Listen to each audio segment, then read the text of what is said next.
அனைவருக்கும் தெய்வீக வணக்கம். நான் உங்கள் Karthik. Welcome to divine truth YouTube channel. இன்னைக்கு நம்ம பார்க்க போறது இன்றைய தினம் ஏப்ரல் மாதம் 10ஆம் தேதி புதன்கிழமை சந்திர தரிசனம், அதாவது 3ஆம் பிறை. சர்க்கரையில் இந்த எளிய பொருளை மறைத்து வைத்து பாருங்கள், ₹1 கூட 1 கோடியாக மாறும். நம்ம யூடியூப் சேனல்ல ஒவ்வொரு மாதமும் வரக்கூடிய 3ஆம் பிறையை முன்னிட்டு அன்றைய தினம் சந்திர பகவானை நினைத்து நாம் செய்ய வேண்டிய மந்திர ஜபங்கள், நாம ஜபங்கள், ரகசிய வழிபாட்டு முறைகள் மற்றும் தாந்திரிக முறைகள்னு பல பதிவுகளை பார்த்துக்கிட்டு இருக்கோம்.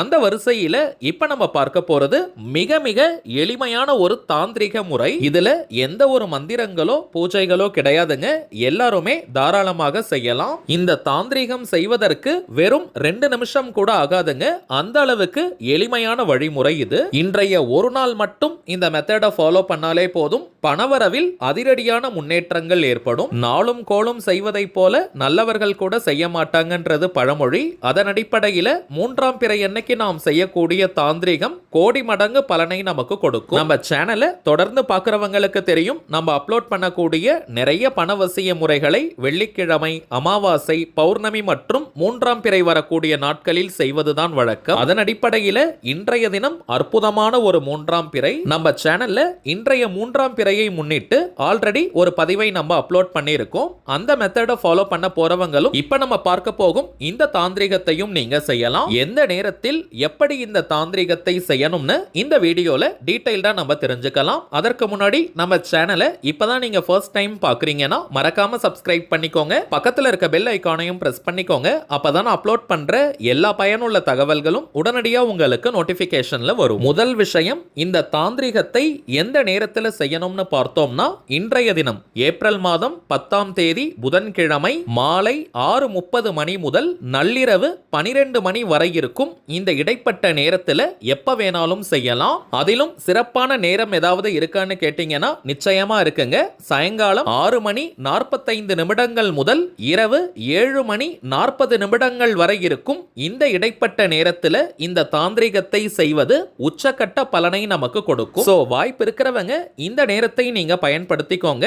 முடியாதவங்க நள்ளிரவு 12 மணி வரை இருக்கும் அந்த இடைப்பட்ட நேரம் முழுவதையும் நீங்க பயன்படுத்திக்கலாம். குறிப்பாக யாரெல்லாம் இந்த தாந்திரிகத்தை செய்யலாம்னு பார்த்தோம்னா, பணம் தொடர்பான பிரச்சனைகள்ல இருக்கிறவங்க, அதீதமான கடன் பிரச்சனையால பாதிக்கப்பட்டவங்க, அடகு வைத்த நகைகள் மற்றும் சொத்துக்களை மீட்க முடியாம தவிக்கிறவங்க, அவசர தேவைக்காக பணத்திற்காக ட்ரை பண்ணிக்கிட்டு இருக்கிறவங்க, குடும்பத்தை ரன் பண்றதுக்கே பணத்தட்டுப்பாடை ஃபேஸ் பண்றவங்க, கடனாக கொடுத்த பணம் அல்லது நகையை திரும்ப பெற முடியாம தவிக்கிறவங்கன்னு பணம் தொடர்பான எந்த விதமான பிரச்சனைகளாக இருந்தாலும் சரி, இந்த மெத்தடை மறக்காமல் இன்றைய தினம் நீங்க செஞ்சு பாருங்க. நாளைய தினத்திலிருந்தே பணவரவில் அதிரடியான முன்னேற்றங்கள் ஏற்படும். நம்ம அப்லோட் பண்ணக்கூடிய அனைத்து பணவசிய முறைகளும் மிகவும் எளிமையானதாக இருக்கும். அதே நேரத்தில் இன்ஸ்டன்டா இமீடியட்டா பலன்களை கொடுக்கக்கூடியவை. அதன் அடிப்படையில் இப்ப நம்ம பார்க்க போகும் இந்த மெத்தட் இருக்கிறதுலேயே ஒரு சிம்பிளான பணவசிய தாந்திரிகம்னு சொல்லலாம். வீட்டில் இருக்கக்கூடிய பொருட்களை வைத்து செய்யக்கூடிய தாந்திரிகம் இது. தவிர்க்க முடியாத காரணத்தினால இந்த தாந்திரிகத்தை இன்றைய தினம் செய்ய முடியாதவங்க நீங்க கவலைப்பட வேண்டாம்.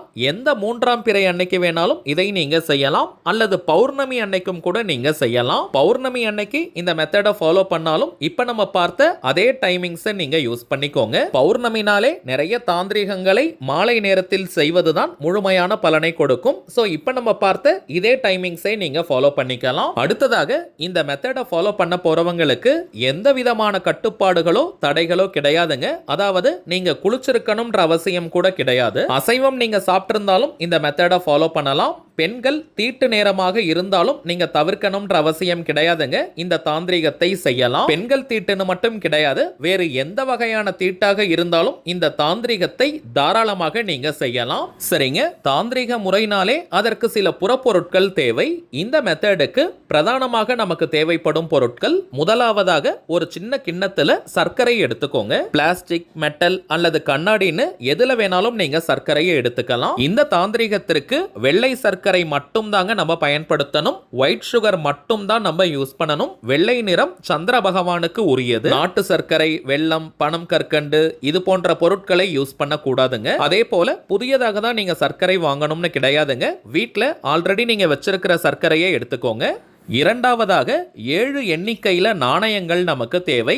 எந்த டினாமினேஷன் வேணாலும் நீங்க எடுத்துக்கலாம், கலந்து கலந்து கூட நீங்க யூஸ் பண்ணிக்கலாம். 1 Ruby coin, 2 rupees coin, 5 rupees, 10 rupees, 20 ருபீஸ்னு எந்த நாணயம் வேணாலும் நீங்க யூஸ் பண்ணிக்கலாம். ஆனால் மொத்தம் 7 எண்ணிக்கையில நாணயங்கள் நமக்கு தேவை.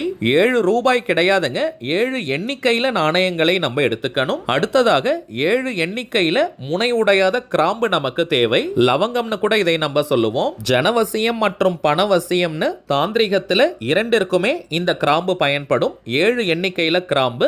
அடுத்ததாக 3 எண்ணிக்கையில ஏலக்காய் நமக்கு தேவை. பணவசிய தாந்திரிகத்தின் மிகவும் முக்கியமான பொருள் இந்த ஏலக்காய். 3 எண்ணிக்கையில ஏலக்காய் இருந்தாலே போதும். ஓரளவிற்கு ஃப்ரெஷ்ஷான ஏலக்காயா பார்த்து எடுத்துக்கோங்க. விதைகள் வெளியேறிய அல்லது காய்ந்து போன வாடி போன ஏலக்காயை நம்ம எடுக்க கூடாதுங்க. ஓரளவிற்காவது ஃப்ரெஷ்ஷா இருக்கிற மாதிரி பார்த்து எடுத்துக்கோங்க. அதுதாங்க தாந்திரிகத்திற்கு முழுமையான பலனை கொடுக்கும். சரி வாங்க, இந்த தாந்திரிகத்தை எப்படி செய்யணும்னு ஒரு சின்ன டெமோ வீடியோ நம்ம பார்க்கலாம். நீங்க எடுத்து வச்சிருக்க சர்க்கரையில இந்த 7 நாணயங்களை நீங்க மறைத்து வைக்கணும். முழுவதுமாக அந்த நாணயங்களை நீங்க உள்ள வைக்கணும்னு கிடையாதுங்க. ஓரளவிற்கு சர்க்கரையுடன் அந்த நாணயத்தை நல்லா கலந்து நீங்க வச்சாலே போதும். இப்ப நீங்க டிஸ்பிளேல பார்ப்பதை போல 7 நாணயங்களையும் சர்க்கரைக்குள்ள நீங்க புதைத்து வைக்கணும். பொதுவாகவே சர்க்கரையில் கொஞ்சம் நாணயத்தை போட்டு வைத்தால் அது நல்ல பணவசியத்தை நமக்கு ஏற்படுத்தும். இனிப்பு சுவை மகாலட்சுமி தாயார் மற்றும் குபேரருக்கு உரியது. சர்க்கரைக்குள்ள நாணயத்தை வைத்ததற்கு பிறகு 7 எண்ணிக்கையில் இருக்கக்கூடிய இந்த கிராம்புகளை அந்த சர்க்கரைக்கு மேல ரேண்டமா நீங்க போட்டு வைங்க. கரெக்டா அடுக்கி வைக்கணும்லாம் கிடையாதுங்க, சும்மா நீங்க அப்படியே மேல போட்டு விடுங்க. கடைசியா அந்த 3 ஏலக்காயும் எடுத்து சர்க்கரைக்கு மேல நீங்க போட்டு வைங்க. இந்த தாந்திரிகத்தை பொறுத்த வரைக்கும் இதை நீங்க செய்யும் போதே ஒரு நல்ல பாசிட்டிவிட்டி உங்களுக்கு தெரியும், ஒரு நல்ல வைப்ரேஷனை நீங்க ஃபீல் பண்ணுவீங்க. இப்ப இந்த கிண்ணத்தை நீங்க வீட்டின் எந்த ஒரு மூலையில வேணாலும் வைக்கலாம், எந்த கார்னர்ல வேணாலும் வைக்கலாம், அல்லது பணம் வைக்கக்கூடிய பீரோவிற்கு மேல, பீரோவிற்கு அடியில கூட நீங்க வைக்கலாம். நீங்க கேஷ் பாக்ஸ் வச்சிருக்கீங்க அல்லது வீட்ல ஒரு பர்ஸ்ல நீங்க பணத்தை போட்டு வச்சிருக்கீங்கன்னா அதற்கு மேலேயும் இந்த கிண்ணத்தை நீங்க வைக்கலாம். பணம் வைக்கும் இடம் அல்லது வீட்டினுடைய எந்த கார்னர்ல வேணாலும் வைக்கலாம், எந்த ரூமினுடைய கார்னர்ல வேணாலும் நீங்க வைக்கலாம். இதை நீங்க க்ளோஸ் பண்ணி வைக்க கூடாதுங்க, ஓபன்ல தான் இருக்கணும். இன்கேஸ் எறும்புகள் வர வாய்ப்பு இருக்கிறவங்க ஒரு சின்ன ஸ்டூல் அல்லது சேருக்கு மேல கூட இந்த கிண்ணத்தை நீங்க வைக்கலாம். முக்கியமான விஷயம், இதை மூடி வைக்க கூடாதுங்க. கொஞ்சம் ஹைட்ல வச்சா கூட அதிகமான எறும்புகள் வரும் வீடாக இருக்கிற பட்சத்துல நீங்க எறும்பு பவுடர் அல்லது எறும்பு சாக் பீஸ அந்த கிண்ணத்தை சுற்றி நீங்க போட்டு வைங்க. அவ்வளவுதாங்க இந்த தாந்திரிகம். நாளைய தினம், அதாவது வியாழக்கிழமை சாயங்காலம் 6 மணிக்குள்ளாக இந்த சர்க்கரையில் இருக்கக்கூடிய நாணயங்களை ஒரு சின்ன பேப்பர்ல அல்லது கவர்ல போட்டு பணம் வைக்கக்கூடிய இடத்துல வச்சிருங்க. அதை நம்ம செலவு செய்யக்கூடாதுங்க. சர்க்கரை, ஏலக்காய் மற்றும் கிராம்பு இந்த 3 பொருட்களையும் மணல் சார்ந்த பகுதி அல்லது செடிகள் புதர்களுக்கு பக்கத்துல நீங்க போட்டுருங்க. ஈ எறும்புகள் அதை சாப்பிடும். அந்த சர்க்கரையை சமையலுக்காக நம்ம யூஸ் பண்ண கூடாதுங்க. நாளைக்கே இந்த சர்க்கரையை நீங்க வெளியே போட முடியலனா கூட ஒரு சின்ன கவர்ல எடுத்து வச்சுக்கோங்க. நீங்க வெளியே போகும்போது அந்த சர்க்கரை, ஏலக்காய் மற்றும் கிராம்புகளை மணல் சார்ந்த பகுதி அல்லது செடிகள் புதர்களுக்கு பக்கத்துல நீங்க போட்டுருங்க. இப்ப நம்ம பார்த்ததை போல ஒரு பாயிண்ட் கூட மிஸ் பண்ணாம கரெக்டா இந்த சிம்பிளான தாந்திரிகத்தை நீங்க செஞ்சு பாருங்க. ராக்கெட் வேகத்தில் பணவரவு ஏற்படும். சரிங்க, அவ்வளவுதான் இந்த பதிவு. நிச்சயமா உங்களுக்கு பயனுள்ளதா இருந்திருக்கும்னு நினைக்கிறேன். மேலும் இந்த வீடியோ உங்களுக்கு பிடிச்சிருந்தா மறக்காம லைக் பண்ணுங்க, நம்ம சேனலையும் சப்ஸ்கிரைப் பண்ணிக்கோங்க. தேவைப்பட்டுச்சுன்னா உங்க ஃப்ரெண்ட்ஸ் அண்ட் ஃபேமிலிக்கும் இந்த வீடியோவை ஷேர் பண்ணுங்க. அடுத்ததா இன்னொரு முக்கியமான தலைப்போட நான் உங்களை சந்திக்கிறேன். என்றும் அன்புடன் கார்த்திக். நன்றி.